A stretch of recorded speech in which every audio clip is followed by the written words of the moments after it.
everyone, and welcome to episode 5 in the Shabas QMM series. Today, I'm here with my colleague Beth, and we will be speaking about laboratory training and operations. Beth, please introduce yourself for the audience. Hi, everyone. And Sarah, thanks for having me today. My name is Beth, and I'm a PhD biochemist, and I have a lot of experience working with laboratory strengthening in a lot of different capacities. So happy to talk about this today. The goal of FDA's QMM initiative is, as always, to continually improve the maturity of all of these site processes. But today we're going to be focusing again on the laboratory training and the laboratory operations. In your experience, what have been some factors that signify that a site has achieved a middle of the road status in regards to maturity in laboratory training?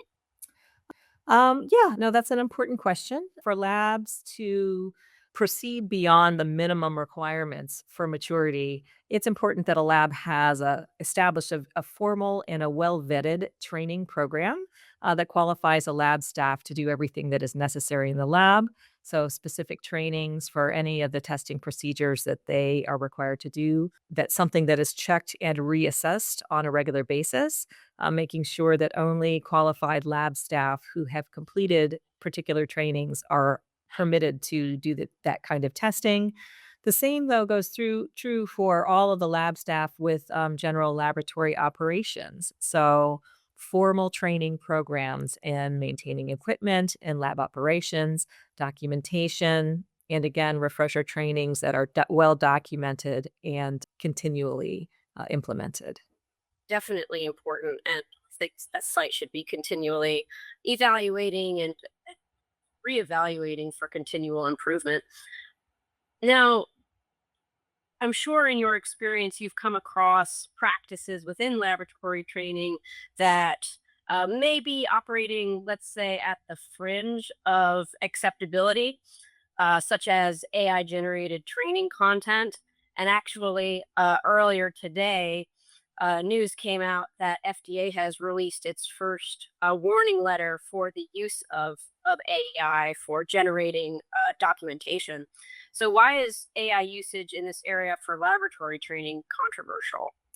Yeah, I mean, I think it's really just not ready yet. I think we're really just not ready yet. And so it's so important. Laboratories are very complex. They're very complex systems. You have a lot of staff and a lot of complicated technical testing and operations that go on. Some of these are also, handling dangerous pathogens and things that have to be handled very carefully. So the fact that training is vetted is incredibly important, which means if you're going to use AI training systems need to be, very carefully vetted and tested over a good long period of time before I think that they are going to be permitted to be appropriate for lab training. And so I think that is the main issue with AI is that these things have not been tested. They've not been shown yet to improve processes in laboratories, also not been shown yet to improve learning among staff.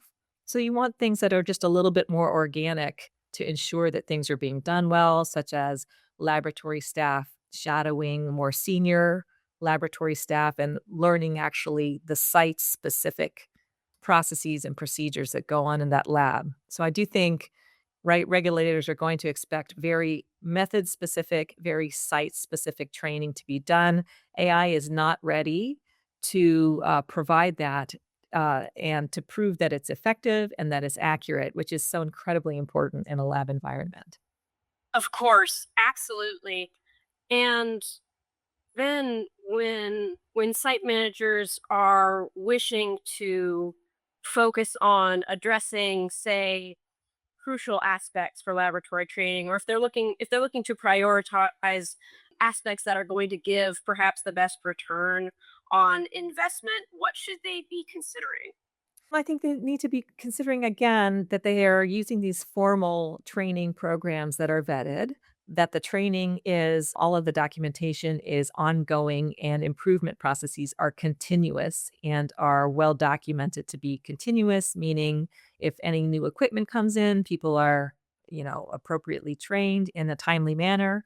also that people are receiving refresher training as well. And I think some of the things to look out for would be, kind of that, some of the GMP, GLP, right? Good manufacturing processes or good laboratory processes. Some of the training where it's really just click box, that you want to make sure labs are going beyond that click box training, right? So you can click off, check off certain boxes, certain trainings that have been done, but you also have to have, I would say, custom tools that are going to be able to test how much learning has been improved.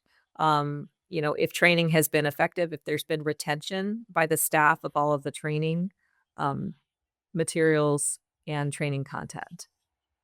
Right. And a big part of that, based on my understanding, is the site having an effective information management system, an effective training management system. Can you talk a little bit about the pitfalls that perhaps occur when site management is either building that kind of system or when they are implementing that kind of system? Sure. I think that again, there's so many complexities that go into lab operations that your laboratory information management system has to be, pretty comprehensive, and it has to be something that is able to track errors in the lab. It needs to be able to track remediation of errors in the lab. It needs to be able to track again people's levels of training and when everything was done, and logs of records for equipment maintenance. So some of these things, you really need to look at this. It has to be sort of site by site and look at the lab. What are they doing there? And is their laboratory information management system able to track progress of a lab, and also effectiveness and accuracy of testing, comprehensively? If they are still designing it, then they need to have, another way of tracking these things, documenting these things, and ensuring that continuous improvement is happening on a regular basis and is also up to date. Okay. That manual aspect especially interests me Mhm. because in much of the pharma industry, more and more emphasis is being placed on either hybrid systems or on fully electronic systems. Mhm. And I wonder if perhaps you have any thoughts on where the best use case is for systems remaining fully manual or perhaps remaining hybrid instead of making everything electronic as it relates to laboratory operations. Yeah, I mean, hybrid is fine. Fully manual is very, very tedious. There's a lot of room for error there. Things get missed. If there's somebody who's in charge of tracking logs and they're out sick, then what are you doing there? So you have to have a process in place for, a lot of backup manual systems and staff to be also, trained and ready to step in to do that tracking. Paper records too, like if you have paper logs, things like that. Um, those things, things can spill on them, they can get lost, they can get ruined. So I am in favor of a little bit more of an automated system of the laboratory information management system, as long as it's up to date and it's well maintained and people are trained on how to use it. As far as going all electronic, of course, you definitely need some QA/QC, right? You need some quality assurance of that process using the laboratory information management system. So you do have to have a human being on a regular basis, an SOP for that, how they're checking the validity of the results coming out of the laboratory information management system. So in that respect, I guess that's the manual aspect. You do want a human, just like with AI, you're going to have a human who is at least overseeing and double checking that everything makes sense, that nothing's getting missed, that there's not some kind of, errant result coming out of these information systems.